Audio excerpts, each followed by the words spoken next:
ನಮಸ್ಕಾರ ವೀಕ್ಷಕರೇ, lab doctor ಚಾನಲ್ಗೆ ಸ್ವಾಗತ. If you new to the ಚಾನಲನ್ನು ಪ್ಲೀಸ್ ಲೈಕ್ ಮಾಡಿ, ಶೇರ್ ಮಾಡಿ ಮತ್ತು ಸಬ್ಸ್ಕ್ರೈಬ್ ಮಾಡಿ. ಬಿಕಾಸ್ ಈ ಚಾನಲ್ ಮುಖಾಂತರ ನಾವು ನಿಮಗೆ ಹೆಲ್ತ್ ರಿಲೇಟೆಡ್ ಇನ್ಫಾರ್ಮೇಷನ್, ಕರೆಕ್ಟ್ ಆದಂಥ ಮೆಡಿಕಲ್ ಇನ್ಫಾರ್ಮೇಷನನ್ನು ಕೊಡ್ತಾ ಇರ್ತೇವೆ. ಸೊ ನೀವು ಚಾನಲನ್ನು ಲೈಕ್ ಮಾಡಿದರೆ, ಶೇರ್ ಮಾಡಿದರೆ ನಮಗೊಂದು ಮೋಟಿವೇಶನ್ ಇರುತ್ತೆ ನಿಮಗೆ ಒಳ್ಳೆಯ ಕಂಟೆಂಟ್ಸ್ ಇರುವಂತಹ ಮೆಡಿಕಲ್ ವೀಡಿಯೋಸನ್ನು ಪ್ರಸ್ತುತಪಡಿಸಲಿ.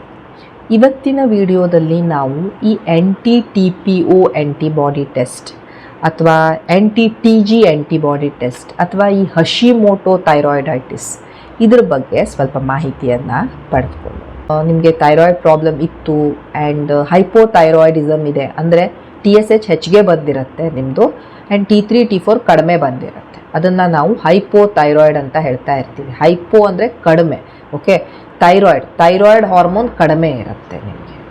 ಸೊ ಈ ರೀತಿ ಬಂದಾಗ ಕೆಲವೊಮ್ಮೆ ನಿಮ್ಮ ಡಾಕ್ಟರ್ ನಿಮಗೆ ಇವೆರಡು ಟೆಸ್ಟನ್ನು ಹೇಳ್ತಿರ್ತಾರೆ, NT-TPO ಆ್ಯಂಡ್ NT-TG ಅಂತ ಹೇಳ್ತಾ ಇರ್ತಾರೆ. ಸೊ NT-TPO ಅಂದರೆ anti thyroid peroxidase, PO peroxidase, and NT-TG ಅಂದರೆ ಆ್ಯಂಟಿ ಥೈರೋಗ್ಲೋಬ್ಯುಲಿನ್, ಓಕೆ. ಆ್ಯಂಟಿ ಅಂದರೆ ಅಗೇನ್ಸ್ಟ್, ಅದರ ವಿರುದ್ಧ. ಈ ಥೈರಾಯ್ಡ್ ಪೆರಾಕ್ಸಿಡೇಸ್ ಮತ್ತು ಥೈರೋಗ್ಲೋಬ್ಯುಲಿನ್ ಇವೆರಡೂ ಸಬ್ಸ್ಟೆನ್ಸಿನ ವಿರುದ್ಧವಾಗಿ ಪ್ರೊಡ್ಯೂಸ್ ಆಗುವಂತಹ ಆ್ಯಂಟಿಬಾಡಿ. ಸೊ ನಮ್ಮ ದೇಹದಲ್ಲಿ ಈ ಬಿಳಿ ರಕ್ತ ಕಣಗಳಿರ್ತವೆ, ಅವು ಏನು ಮಾಡ್ತವೆ, ಅವುಗಳ ಕೆಲಸ ಏನೋ ಒಂದು ಬ್ಯಾಕ್ಟೀರಿಯಾ ಬಂತು, ವೈರಸ್ ಬಂತು, ಅವುಗಳ ವಿರುದ್ಧ ಫೈಟ್ ಮಾಡಬೇಕು. ನಮ್ಮ ಸೈನಿಕರು ಈ ಬೇರೆ ಯಾರು ಇನ್ವೇಡ್ ಮಾಡ್ತಿರ್ತಾರೆ ಅವರ ವಿರುದ್ಧ ಫೈಟ್ ಮಾಡಬೇಕು. ಬಟ್ ಕೆಲವೊಂದು ಕಂಡೀಷನ್ಸಲ್ಲಿ ಲೈಕ್ ಈ ಹಶಿಮೋಟೋ ಥೈರಾಯ್ಡೈಟಿಸ್ ಅದರಲ್ಲೆಲ್ಲ ಏನಾಗ್ತಾ ಇರುತ್ತೆ, ನಮ್ಮ ಬಾಡಿ ಬೇರೆಯವರ ವಿರುದ್ಧ ಫೈಟ್ ಮಾಡೋದಿಲ್ಲ, ನಮ್ಮ ಬಾಡಿಯ ವಿರುದ್ಧವೇ ಫೈಟ್ ಮಾಡ್ತಾ ಇರುತ್ತೆ. ನಮ್ಮ ಓನ್ ಜೀವಕೋಶಗಳನ್ನೇ ಅದಕ್ಕೆ ಐಡೆಂಟಿಫೈ ಮಾಡೋಕ್ಕಾಗೋದಿಲ್ಲ, ಇದೇನೋ ಬೇರೆದಂತ ತಿಳ್ಕೊಂಡು ಅದು ಫೈಟ್ ಮಾಡ್ತಾ ಇರುತ್ತೆ. ಇದನ್ನು ನಾವು ಆಟೋ ಇಮ್ಯೂನ್ ಡಿಸೀಸ್ ಅಂತ ಹೇಳ್ತಾ ಇರ್ತೇವೆ. ಆಟೋ ಇಮ್ಯೂನ್, ನಮ್ಮ ಬಾಡಿ ಅಗೇನ್ಸ್ಟ್ ನಮ್ಮ ಓನ್ ಸಿಸ್ಟಮೇ ಫೈಟ್ ಮಾಡೋದು, ಓಕೆ. ಈ ಆಟೋ ಇಮ್ಯೂನ್ ಡಿಸೀಸಲ್ಲಿ ಈ ಹಶಿಮೋಟೋ ಥೈರಾಯ್ಡೈಟಿಸ್ ಸಹ one of the auto immune disease. Psoriasis ನೀವು ಕೇಳಿರ್ಬೋದು, ಅದು auto immune disease. Rheumatoid arthritis ನೀವು ಕೇಳಿರ್ಬೋದು, ಅದು auto immune disease. Crohn's disease, inflammatory bowel disease, ಅದು ಆಟೋ ಇಮ್ಯೂನ್ ಡಿಸೀಸ್. ಸೊ ಈ ಥೈರಾಯ್ಡ್ ಗ್ರಂಥಿಯಲ್ಲಿಯೂ ಸಹ ಈ ಆ್ಯಂಟಿಬಾಡೀಸ್ ಏನು ಪ್ರೊಡ್ಯೂಸ್ ಆಗ್ತವೆ, ಅವು ಥೈರಾಯ್ಡ್ ಸೆಲ್ಸಿನ ವಿರುದ್ಧವೇ ಪ್ರೊಡ್ಯೂಸ್ ಆಗೋಕ್ಕೆ ಶುರು ಆಗ್ತವೆ. ಯಾವ ಆ್ಯಂಟಿಬಾಡೀಸ್ ಅವು? ನಾನು ಹೇಳಿದೆ NT-TPO ಅಂದರೆ ಈ ಥೈರಾಯ್ಡ್ ಪೆರಾಕ್ಸಿಡೇಸ್ ಅನ್ನುವಂಥ ಒಂದು ಸಬ್ಸ್ಟೆನ್ಸ್ ಇರುತ್ತೆ, ಅದು ಏನು ಮಾಡ್ತಿರುತ್ತೆ, ನಮಗೆ ಈ ಥೈರಾಯ್ಡ್ ಹಾರ್ಮೋನ್ ಮಾಡೋಕ್ಕೆ ಬೇಕದು. ಈಗ ಈ ರೋಗ ಪ್ರತಿನಿರೋಧಕ ಈ ಆ್ಯಂಟಿಬಾಡೀಸ್ ಏನಿದ್ದಾವೆ ಅದರ ವಿರುದ್ಧವೇ ಹೋಗಿ ಫೈಟ್ ಮಾಡಿದರೆ ನಮಗೆ ಥೈರಾಯ್ಡ್ ಹಾರ್ಮೋನೇ ಪ್ರೊಡ್ಯೂಸ್ ಆಗ್ತಾ ಇರೋದಿಲ್ಲ. ಸೊ ಆದ್ದರಿಂದ ಪೇಷಂಟಿಗೆ ಹೈಪೋಥೈರಾಯ್ಡ್ ಆಗಿಬಿಡುತ್ತೆ, ಅವರಿಗೆ ಥೈರಾಯ್ಡ್ ಹಾರ್ಮೋನ್ ಕಡಿಮೆ ಆಗ್ತಾ ಇರುತ್ತೆ. ಸೊ ಯಾವಾಗ ನಿಮಗೆ ಈ ರೀತಿ ಹೈಪೋಥೈರಾಯ್ಡ್ ಇದೆ ಅಂದಾಗ ನಿಮ್ಮ ಡಾಕ್ಟರ್ ಇದೇನಾದರೂ ಈ ಥರದ ಆಟೋ ಇಮ್ಯುನಿಟಿಯಿಂದ ಆಗ್ತಾ ಇದೆಯಾ ಅಂತ ನೋಡೋಕ್ಕೆ ನಿಮಗೆ ಈ ಟೆಸ್ಟನ್ನು ಹೇಳ್ತಾ ಇರ್ತಾರೆ, NT-TPO ಮತ್ತು NT-TG. ಸೇಮ್ TGನೂ ಥೈರೋಗ್ಲೋಬ್ಯುಲಿನ್, ನಿಮ್ಮ ಬಾಡಿ ಥೈರೋಗ್ಲೋಬ್ಯುಲಿನ್ ವಿರುದ್ಧ ಈ ಆ್ಯಂಟಿಬಾಡಿಯನ್ನು ಪ್ರೊಡ್ಯೂಸ್ ಮಾಡ್ತಾ ಇರುತ್ತೆ. ಆ್ಯಂಡ್ ಇವೆರಡೂ ಬೇಕು ನಮಗೆ ಥೈರಾಯ್ಡ್ ಹಾರ್ಮೋನ್ ಮಾಡೋಕ್ಕೆ, ಆ ರೆಸಿಪಿ ಮಾಡೋಕ್ಕೆ ನಮಗೆ ಇವೆರಡು ಈ ಸಬ್ಸ್ಟೆನ್ಸಸ್ ಬೇಕು. ಬಟ್ ಅದರ ವಿರುದ್ಧವೇ ನಮ್ಮ ಬಾಡಿ ಫೈಟ್ ಮಾಡ್ತಾ ಇದೆ ಅಂದಾಗ ಈ ರೆಸಿಪಿ ಮಾಡೋಕ್ಕೆ ಅವೆರಡು ಇಂಗ್ರೀಡಿಯೆಂಟ್ ಸಿಗೋದಿಲ್ಲ, ನಮಗೆ ಸಾಮಾನುಗಳು ಸಿಗೋದಿಲ್ಲ. ಎರಡು NT-TPOನೂ ಸಿಗೋದಿಲ್ಲ, NT-TGನೂ ಸಿಗೋದಿಲ್ಲ. ಸೊ ಆವಾಗ ನಮಗೆ ಈ ಥೈರಾಯ್ಡ್ ರೆಸಿಪಿ ರೆಡಿ ಮಾಡೋಕ್ಕಾಗೋದೇ ಇಲ್ಲ, ಹಾರ್ಮೋನ್ ಆಗ್ತಾನೆ ಇರೋದಿಲ್ಲ, ಪೇಷಂಟಿಗೆ ಹೈಪೋಥೈರಾಯ್ಡಿಸಮ್ ಬರುತ್ತೆ. ಆ್ಯಂಡ್ ಹೈಪೋಥೈರಾಯ್ಡಿಸಮ್ ಬಂತು ಅಂದಾಗ ಪೇಷಂಟಿಗೆ ವೇಟ್ ಗೇನ್ ಆಗೋದು, ಕೂದಲು ಉದುರೋದು, ಮಕ್ಕಳಾಗಕ್ಕೆ ಪ್ರಾಬ್ಲಮ್ ಆಗ್ತಾ ಇರೋದು, ಹೆವಿ ಪೀರಿಯಡ್ಸ್ ಆಗೋದು, ಪೀರಿಯಡ್ ಇರ್ರೆಗ್ಯುಲರ್ ಆಗೋದು, ಚರ್ಮ ಎಲ್ಲ ದಪ್ಪಗಾಗೋದು, ಕಾನ್ಸಂಟ್ರೇಟ್ ಮಾಡದೇ ಇರೋದಕ್ಕಾಗೋದು, ಮೂಡ್ ಚೇಂಜಸ್ ಆಗೋದು, ಡಿಪ್ರೆಷನ್ ಆಗೋದು, ಇವೆಲ್ಲ ಲಕ್ಷಣಗಳು ಬರ್ತಾ ಇರ್ತವೆ, ಓಕೆ. ಸೊ NT-TPO ಮತ್ತು NT-TG ಇವು ನಿಮ್ಮ ಡಾಕ್ಟರ್ ನಿಮಗೆ ಹೈಪೋಥೈರಾಯ್ಡ್ ಇದ್ದಾಗ ಹೇಳುವಂಥ ಎರಡು ಟೆಸ್ಟ್ಗಳು, ನೆನ್ಪಿಟ್ಕೊಳ್ಳಿ. ಇವು ಹಶಿಮೋಟೋ ಥೈರಾಯ್ಡೈಟಿಸ್. ಈ ಹಶಿಮೋಟೋ ಥೈರಾಯ್ಡೈಟಿಸ್ ಅಂದರೆ ಈ ರೀತಿ ನಿಮಗೆ ನಿಮ್ಮ ಬಾಡಿ ನಿಮ್ಮ ಓನ್ ಸೆಲ್ಸ್ ವಿರುದ್ಧ ಫೈಟ್ ಮಾಡ್ತಾ ಇದೆ ಅಂಥ ಒಂದು ಕಂಡೀಷನ್, ಆಟೋ ಇಮ್ಯೂನ್ ಕಂಡೀಷನ್. ಈ ಕಂಡೀಷನಲ್ಲಿ ಈ ಥರದ ಆ್ಯಂಟಿಬಾಡೀಸ್ ಪ್ರೊಡ್ಯೂಸ್ ಆಗ್ತಾ ಇರ್ತವೆ, NT-TPO ಮತ್ತು NT-TG. ಆ್ಯಂಡ್ ಪ್ರೊಡ್ಯೂಸ್ ಹಾಕ್ಕೊಂಡು ಥೈರಾಯ್ಡನ್ನು ಡ್ಯಾಮೇಜ್ ಮಾಡ್ತಾ ಇರ್ತವೆ. ಸೊ ನಿಮ್ಮ ಥೈರಾಯ್ಡ್ ಹಾರ್ಮೋನ್ ಕಡಿಮೆ ಆಗುತ್ತೆ. ಸೊ ಈ NT-TPOನ ನಾರ್ಮಲ್ ವ್ಯಾಲ್ಯೂ ಎಷ್ಟಿರಬೇಕು? ಇದು ಲ್ಯಾಬಿಂದ ಲ್ಯಾಬಿಗೆ ವೇರಿ ಆಗ್ತಾ ಇರುತ್ತೆ. ಬಟ್ 35 ಇಂಟರ್ನ್ಯಾಷನಲ್ ಯೂನಿಟ್ಸ್ಗಿಂತ ಕಡಿಮೆ ಇರಬೇಕು ನಾರ್ಮಲಿ. ಓಕೆ, ನಾವು ಎಕ್ಸ್ಪೆಕ್ಟ್ ಮಾಡ್ತಾ ಇರ್ತೀವಿ. ಅದಕ್ಕಿಂತ ಹೆಚ್ಚಿಗೆ ಬಂತು ಅಂದರೆ ನಿಮ್ಮಲ್ಲಿ ಈ ಆ್ಯಂಟಿಬಾಡೀಸ್ ಹೆಚ್ಚಿಗೆ ಇದೆ ಅಂತ ಅರ್ಥ. ಒಂದ್ಸಲ ಪೇಷಂಟಿಗೆ 100, 200 ಎಲ್ಲ ಬರ್ತಾ ಇರುತ್ತೆ. So less than 35 international units is normal. ಯಾವ್ಯಾವ ಕಂಡೀಷನಲ್ಲಿ ಈ NT-TPO ಹೆಚ್ಚಿಗೆ ಆಗ್ಬೋದು? ಒಂದು ನಾನು ಹೇಳಿದೆ, auto immune thyroiditis, ಹಶಿಮೋಟೋ thyroiditis, post partum thyroiditis, delivery ಆದ ನಂತರ ನಿಮ್ಮ ಥೈರಾಯ್ಡ್ ಗ್ರಂಥಿಗೆ ಉರಿಯೂತ ಆಗ್ಬಿಡ್ಬೋದು, ಆವಾಗ ಇದು ಹೆಚ್ಚಿಗೆ ಬರಬಹುದು. ವೇವ್ಸ್ ಡಿಸೀಸ್, ಇದು ಒಂದು ಥೈರಾಯ್ಡಿನ ಕಂಡೀಷನ್, ಅದರಲ್ಲೂ ಇದು ಹೆಚ್ಚಿಗೆ ಬರ್ಬೋದು. ಸೊ ಇವೆಲ್ಲ ಕಂಡೀಷನ್ಸ್ ಅಲ್ಲಿ ಇದು ಹೆಚ್ಚಿಗೆ ಬರ್ತಾ ಇರ್ಬೋದು. ಈಗ ನಮಗೆ ಯಾಕೆ ಈ ಥರ ಆಟೋ ಇಮ್ಯೂನ್ ಡಿಸೀಸ್ ಬಂತು? ಅದಕ್ಕೆ ಸುಮಾರಷ್ಟು ಕಂಡೀಷನ್ಸ್ ಅಥವಾ ರೀಸನ್ಸ್ ಇರ್ತವೆ. ಒಂದು ಜೆನೆಟಿಕಲಿ ನಿಮಗೆ ಫ್ಯಾಮಿಲಿಯಲ್ಲೇ ಆ ರೀತಿ ಇದೆ, ಅದರಿಂದ ನಿಮ್ಗೆ ಈ ರೀತಿ ಆಟೋ ಇಮ್ಯೂನ್ ಡಿಸೀಸ್ ಬಂದಿರಬಹುದು. ಅಥವಾ ನಿಮಗೆ ಕೆಲವೊಂದು ನಿಮ್ಮ ಇಮ್ಯೂನ್ ಸಿಸ್ಟಮೇ ಈ ರೀತಿ ಚೇಂಜ್ ಹಾಕೊಂಡು ಟ್ರಿಗರ್ ಹಾಕೊಂಡು, ಅದು ನಮ್ಮ ಪರಿಸರದಲ್ಲಿ ಚೇಂಜು, ನಮ್ಮ ಡಯಟ್ ಇಂದ, ನಮ್ಮ ಏಜ್ ಇಂದ ಎಲ್ಲ ಈ ರೀತಿ ಚೇಂಜ್ ಹಾಕೊಂಡು ನಿಮ್ಮ ಬಾಡಿ ನಿಮ್ಮ ಅಗೇನ್ಸ್ಟ್ ಫೈಟ್ ಮಾಡೋಕ್ಕೆ ಶುರು ಆಗ್ತಾ ಇರಬಹುದು. ಓಕೆ, ಸೊ ಲಕ್ಷಣಗಳು ನಾನು ನಿಮ್ಗೆ ಆಲ್ರೆಡಿ ಹೇಳಿದೆ. ನಿಮಗೆ ಹೈಪೋಥೈರಾಯ್ಡಿನ ಎಲ್ಲ ಲಕ್ಷಣ ಬರ್ತಾ ಇರುತ್ತೆ. ಆ್ಯಂಡ್ ಡಾಕ್ಟರ್ ನಿಮಗೆ ಈ ಟೆಸ್ಟನ್ನು ಮಾಡಿದಾಗ ಈ ರೀತಿ ಹಾರ್ಮೋನ್ಸ್, ಈ NT-TPO ಮತ್ತು NT-TG ಹೆಚ್ಚಿಗೆ ಬರ್ತಾ ಇರುತ್ತೆ. ಸೊ ನಾವೀಗ ಏನು ಮಾಡಬೇಕು? ಈ NT-TPO ಮತ್ತು NT-TG ಹೆಚ್ಚಿಗೆ ಬಂದಿದೆ, ಹೇಗೆ ನಾವಿದನ್ನು ಕಂಟ್ರೋಲ್ ಮಾಡಬೇಕು?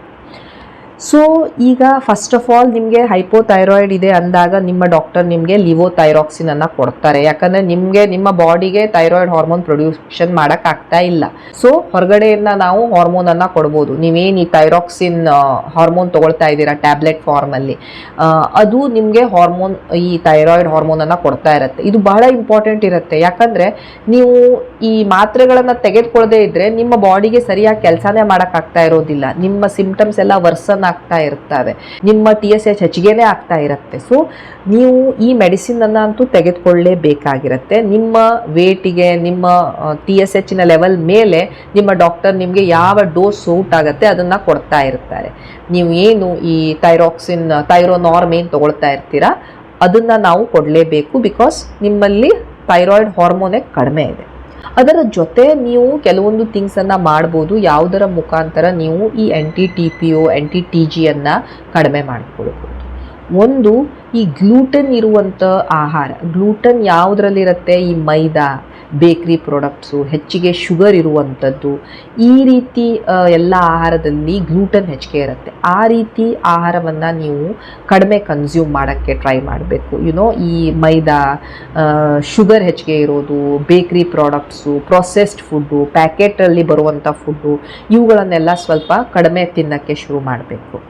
ನಿಮ್ಮ ವೇಟ್ ಹೆಚ್ಚಿಗೆ ಇತ್ತು ಅಂದರೆ ನೀವು ಅದನ್ನು ಕಡಿಮೆ ಮಾಡ್ಕೊಳ್ಳೋಕ್ಕೆ ಟ್ರೈ ಮಾಡಬೇಕು. ಹೇಗೆ ಟ್ರೈ ಮಾಡ್ತೀರಾ? ಒಂದು, ಸಮತೋಲಿತ ಆಹಾರ ತೆಗೆದುಕೊಳ್ಳೋದು. ಇದರಲ್ಲಿ ಕಾರ್ಬೋಹೈಡ್ರೇಟ್ಸ್ ಇದೆ, ಪ್ರೋಟೀನ್ಸ್ ಇದೆ, ಒಳ್ಳೆ ಫ್ಯಾಟ್ಸ್ ಇದೆ, ಹಣ್ಣು ಇದೆ, ಹಂಪಲ ಇದೆ, ತರಕಾರಿಗಳನ್ನು ನೀವು ಹೆಚ್ಚಿಗೆ ತಗೊಳ್ತಾ ಇದ್ದೀರಾ. ಅದರಿಂದ ಇನ್ನೊಂದು, ರೆಗ್ಯುಲರ್ಲಿ ನೀವು ಎಕ್ಸಸೈಸ್ ಮಾಡೋದ್ರಿಂದ, ಸೊ ದ್ಯಾಟ್ ವೇಟ್ ಕಡಿಮೆ ಆದಾಗ ನಿಮ್ಮ ಇಡೀ ಬಾಡಿಯಲ್ಲಿ ಉರಿಯೂತ ಕಡಿಮೆ ಆಗುತ್ತೆ. ಅದೇ ರೀತಿ ಥೈರಾಯ್ಡ್ ಗ್ರಂಥಿಯಲ್ಲಿನೂ ಉರಿಯೂತ ಕಡಿಮೆ ಆಗುತ್ತೆ. ಆ್ಯಂಡ್ ನಿಮ್ಮ NT-TPO ಕಡಿಮೆ ಬರುವಂಥ ಸಾಧ್ಯತೆ ಇರುತ್ತೆ. ಒಮೆಗಾ 3 ಇರುವಂಥ ಫುಡ್ಡು, ಅದು ಫಿಶ್ ಇರ್ಬೋದು, ಲೀನ್ ಚಿಕನ್ ಇರ್ಬೋದು, ಎಗ್ ಇರ್ಬೋದು, ಈ ಕಾಡ್ ಲಿವರ್ ಆಯಿಲ್ ಎಲ್ಲ ಏನಿರುತ್ತೆ ಅವು ಇರ್ಬೋದು, ಸೀಡ್ಸ್ ಇರ್ಬೋದು, ಪಂಪ್ಕಿನ್ ಸೀಡ್ಸು, ಕುಂಬಳಕಾಯಿ ಬೀಜ, ಸನ್ಫ್ಲವರ್ ಸೀಡ್ಸು, ಚಿಯಾ ಸೀಡ್ಸು, ಇವೆಲ್ಲ ನಿಮಗೆ ಒಮೆಗಾ 3 ಕೊಡ್ತಾ ಇರುತ್ತೆ. ಒಮೆಗಾ 3 ನಿಮ್ಮ ಇಮ್ಯೂನ್ ಸಿಸ್ಟಮನ್ನು ಒಂದು ಸ್ವಲ್ಪ ಬೂಸ್ಟ್ ಮಾಡುತ್ತೆ, ನಿಮ್ಮ ಇಮ್ಯುನಿಟಿಯನ್ನು ಹೆಚ್ಚಿಗೆ ಮಾಡೋಕ್ಕೆ ನಿಮಗೆ ಹೆಲ್ಪ್ ಮಾಡ್ತಾ ಇರುತ್ತೆ. ಸೊ ಇದನ್ನು ಸಹ ನೀವು ನಿಮ್ಮ ಡಯಟಲ್ಲಿ ಅಳವಡಿಸ್ಕೊಳ್ಬೋದು. ಕೆಲವೊಂದು ಸಪ್ಲಿಮೆಂಟ್ಸು, ಇವು ಸೆಲೀನಿಯಮು, ಜಿಂಕು, ಮ್ಯಾಗ್ನೀಷಿಯಮು, ಈ ರೀತಿ ಸಪ್ಲಿಮೆಂಟ್ಸನ್ನು ನೀವು ತೆಗೆದುಕೊಳ್ಬೇಕಾಗಿ ಬರ್ಬೋದು. ನೋಡಿ, ನಮ್ಮ ಆಹಾರದಲ್ಲಿ ಎಷ್ಟೇ ಆದರೂ ನಾವು ಇವೆಲ್ಲ ಸಪ್ಲಿಮೆಂಟ್ಸನ್ನು ತೆಗೆದುಕೊಳ್ಳೋಕ್ಕಾಗ್ತಾ ಇರೋದಿಲ್ಲ. ಸೊ ಇದು ಮಾತ್ರೆಗಳ ಫಾರ್ಮಲ್ಲಿ, ಕ್ಯಾಪ್ಸೂಲಿನ ಫಾರ್ಮಲ್ಲಿ ಸಿಗ್ತಾ ಇರುತ್ತೆ. ನಾನು ಕೆಲವೊಂದು ಲಿಂಕ್ಸನ್ನು ನಿಮ್ಗೆ ಕೊಟ್ಟಿರ್ತೀನಿ, ನೀವು ಅವುಗಳನ್ನು ಸಹ ಟ್ರೈ ಮಾಡ್ಬೋದು. ಸೊ ಈ ಥರದ ಸಪ್ಲಿಮೆಂಟ್ಸ್ ನಿಮ್ಮ ಥೈರಾಯ್ಡ್ ಆರೋಗ್ಯವನ್ನು ಇಂಪ್ರೂವ್ ಮಾಡೋಕ್ಕೆ, ನಿಮ್ಮ ಓವರಾಲ್ ಹೆಲ್ತನ್ನು ಇಂಪ್ರೂವ್ ಮಾಡೋಕ್ಕೆ, ನಿಮಗೆ ಈ ಮೈಕ್ರೋ ನ್ಯೂಟ್ರಿಯೆಂಟ್ಸನ್ನು ಕೊಡೋಕ್ಕೆ ಇವು ಹೆಲ್ಪ್ ಮಾಡ್ತಾ ಇರ್ತವೆ. ಸೊ ಹೌದು, ಈ ರೀತಿ ಜಿಂಕು, ಮ್ಯಾಗ್ನೀಷಿಯಮು, ಸೆಲೀನಿಯಮು, ಇವುಗಳನ್ನು ನಾವು ಸಪ್ಲಿಮೆಂಟ್ ಮಾಡ್ತಾ ಇರ್ತೀವಿ. ವಿಟಮಿನ್ ಡಿ ಸಹ ಮೆಜಾರಿಟಿ ಜನರಲ್ಲಿ ಕಡಿಮೆ ಇರುತ್ತೆ. ಆ್ಯಂಡ್ ಈ ಕಡಿಮೆ vitamin D one of the reason ಈ ಆಟೋ ಇಮ್ಯುನಿಟಿಯನ್ನು ಟ್ರಿಗರ್ ಮಾಡೋಕ್ಕೆ. ಸೊ ವಿಟಮಿನ್ ಡಿ ಅನ್ನು ನಾವು ನೀವು ನಿಮ್ಮ ಆಹಾರದಲ್ಲಿ ತೊಗೊಳ್ಬೋದು. ಅದರ ಜೊತೆ ಈ ಸಪ್ಲಿಮೆಂಟ್ಸನ್ನು ಸಹ ತೆಗೆದುಕೊಳ್ಬೋದು. ವಿಟಮಿನ್ ಡಿ ಬಗ್ಗೆ ನಾನು ಬಹಳಷ್ಟು ವೀಡಿಯೋಸನ್ನು ಮಾಡಿದ್ದೇನೆ, ನೀವು ಅದನ್ನು ಸಹ ರೆಫರ್ ಮಾಡ್ಕೊಳ್ಳಿ. ಆ್ಯಂಡ್ ಆಲ್ಸೋ ನಿಮ್ಮ ಸ್ಟ್ರೆಸ್ ಲೆವೆಲ್, ನಿಮ್ಮ ನಿದ್ದೆ ಹೇಗಿದೆ, ನಿಮ್ಮ ಸ್ಟ್ರೆಸ್ ಹೇಗಿದೆ, ಇವುಗಳನ್ನು ಸಹ ಮ್ಯಾನೇಜ್ ಮಾಡಬೇಕಾಗತ್ತೆ. ಯಾಕಂದರೆ ಇವೆಲ್ಲದಕ್ಕೂ ಒಂದು ಮೇನ್ TSH ಬಾಸ್ ಏನಿರುತ್ತೆ ಅದು ನಿಮ್ಮ ಪಿಚುಟರಿ, ನಿಮ್ಮ ಬ್ರೈನಿಂದ ಬರ್ತಾ ಇರುತ್ತೆ. ಸೊ ನಿಮಗೆ ಹೆಚ್ಚಿಗೆ ಸ್ಟ್ರೆಸ್ ಆದಾಗ, ನಿಮ್ಮ ನಿದ್ದೆ ಸರಿಯಾಗದೇ ಇದ್ದಾಗ ಎಲ್ಲ ಈ ಹಾರ್ಮೋನಲ್ ವೇರಿಯೇಷನ್ ಬಹಳ ಆಗ್ತಾ ಇರುತ್ತೆ. ಆ್ಯಂಡ್ ನಿಮ್ಮ ಥೈರಾಯ್ಡಿನ ಮೇಲೂ ಇದರ ಎಫೆಕ್ಟ್ ಬೀಳ್ತಾ ಇರುತ್ತೆ. ಸೊ ನೀವು ನಿಮ್ಮ ಓವರಾಲ್ ಬಾಡಿಯನ್ನೇ ರೀಸೆಟ್ ಮಾಡ್ಕೊಳ್ಬೇಕಾಗತ್ತೆ. ನಿಮ್ಮ ನಿದ್ದೆ, ನಿಮ್ಮ ಆಹಾರ, ನೀವೇನು ತಿಂತಾ ಇದ್ದೀರಾ, ಎಷ್ಟು ತಿಂತಾ ಇದ್ದೀರಾ, ಯಾವಾಗ ತಿಂತಾ ಇದ್ದೀರಾ, ಇವೆಲ್ಲ ಇಂಪಾರ್ಟೆಂಟ್ ಇರುತ್ತೆ. ಹೌದು, ಕ್ಯಾಬೇಜ್ ಒಳ್ಳೆಯದಲ್ಲ, ಕಾಲಿಫ್ಲವರ್ ಒಳ್ಳೆಯದಲ್ಲ ಅಂತ ಹೇಳ್ಕೊಂಡು ಬರೀ ಅದನ್ನು ಬಿಟ್ಟರೆ ಮಾತ್ರ ನಿಮ್ಮ ಥೈರಾಯ್ಡ್ ಸರಿಯಾಗಿ ಕೆಲಸ ಮಾಡುತ್ತೆ ಅಂತ ಅಲ್ಲ. ನೀವು ಕಾಲಿಫ್ಲವರ್ ಆಗಲಿ, ಕ್ಯಾಬೇಜ್ ಆಗಲಿ ಕಡಿಮೆ ಕ್ವಾಂಟಿಟಿಯಲ್ಲಿ ತಿನ್ನಿರಿ, ಮತ್ತು ಬಹಳ ಫ್ರೀಕ್ವೆಂಟ್ಲಿ ತಿಂತಾ ಇಲ್ಲ ಅಂದಾಗ ದ್ಯಾಟ್ ಈಸ್ ಆಲ್ಸೋ ಫೈನ್. ಯಾವುದೇ ಆಹಾರ ನಾವು ಬೇಕಾಗಿದ್ದಕ್ಕಿಂತ ಹೆಚ್ಚಿಗೆ ತಿಂದ್ವಿ ಅಥವಾ ಬೇಕಾಗಿದ್ದಕ್ಕಿಂತ ಕಡಿಮೆ ತಿಂದ್ವಿ ಆದಾಗಲೇ ಅದು ಪ್ರಾಬ್ಲಮ್ ಆಗುತ್ತೆ. ನೀವು ಒಂದು ಬ್ಯಾಲೆನ್ಸ್ಡ್ ವೇಯಲ್ಲಿ ತಿಂತಾ ಇದ್ದೀರಾ, ನಿಮ್ಮ ಓವರಾಲ್ ಬಾಡಿ ಬಗ್ಗೆ ಕಾನ್ಸಂಟ್ರೇಟ್ ಮಾಡ್ತಾ ಇದ್ದೀರಾ, ನಿಮ್ಮ ನಿದ್ದೆ, ನಿಮ್ಮ ಸ್ಟ್ರೆಸ್ಸು, ನಿಮ್ಮ ಬೊಜ್ಜು, ಇವುಗಳನ್ನೆಲ್ಲ ನೀವು ಮ್ಯಾನೇಜ್ ಮಾಡಿದಾಗ ಅದು ಯಾವುದೇ ಹಾರ್ಮೋನ್ ಇರಲಿ, ಇನ್ಕ್ಲೂಡಿಂಗ್ ನಿಮ್ಮ ಥೈರಾಯ್ಡ್ ಹಾರ್ಮೋನ್ ಇರ್ಬೋದು, ನಿಮ್ಮ ಇಮ್ಯೂನ್ ಸಿಸ್ಟಮ್ ಇರ್ಬೋದು, ಎಲ್ಲವೂ ಒಂದು ಲೆವೆಲಲ್ಲಿ, ಆಪ್ಟಿಮಮ್ ಲೆವೆಲಲ್ಲಿ ಕೆಲಸ ಮಾಡ್ತಾ ಇರ್ತಾರೆ. ಓಕೆ, ಸೊ ಇವೆಲ್ಲದರಿಂದ ನೀವು ನಿಮ್ಮ TPO ಅನ್ನು ಸಹ ಕಡಿಮೆ ಮಾಡ್ಕೊಳ್ಬೋದು. ನಿಮ್ಮ ಹಶಿಮೋಟೋ ಡಿಸೀಸ್ ಏನಿದೆ, ಇದು ಆಟೋ ಇಮ್ಯೂನ್ ಡಿಸೀಸ್, ಇದನ್ನು ಸಹ ನೀವು ಕಂಟ್ರೋಲ್ ಮಾಡ್ಬೋದು. Okay, so that was all about NT-TPO, NT-TG and Hashimoto thyroiditis and ಹೇಗೆ ನಾವು ಅದನ್ನು ಮ್ಯಾನೇಜ್ ಮಾಡ್ಬೋದು. Okay, thank you so much for watching the video. Please like, share and subscribe the channel. Thank you.